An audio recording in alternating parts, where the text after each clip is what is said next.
Magandang umaga po sa inyo mga kadisponer. So andito po kami ngayon sa aming munting pet shop sa Magdiwang Avenue, Molino 3, Bacoor, Cavite. Ang date po ngayon ay November 9, Sunday. Ngayong umaga po ay magbabalot po kami ng mga isda na ibebenta namin at ilalako po namin sa labas. Bali ang pwesto po namin ngayon ay sa simbahan. Sigurado maraming tao doon dahil pagsamba nila. Sana makabenta kami ng marami.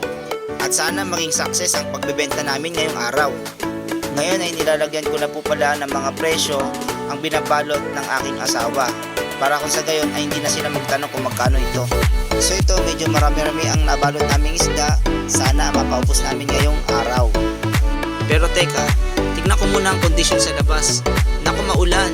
Sana wag lumakas ito para makapagbenta kami ng maayos. May paparating ba naman bagyo? Sana wag umabot sa Cavite. Ang dami ba naman namin nabalot?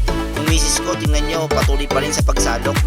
Kaya sayang naman kung hindi kami matuloy dahil sa ulan na ito. Ang dami ba namang nabalot si misis, pero kahit na, tuloy pa rin ang laban kahit na maulan. Kaya ito ako, nakaready na. Pero si misis, pinauna ko na sa kanyang pwesto. Tigisa kami ng area. Siya sa Queens Rowes at ako naman sa Imus. Parehas kami, nasa simbahan, nakapwesto. At ito na nga, nakadisplay ng aking mga paninda at sinisipat na ng mga bata. Akala ko, bibili na sila. Hindi pala. Pero okay lang, hanggang mamaya pa naman ako. Hanggang third service pala ang pagsamba rito.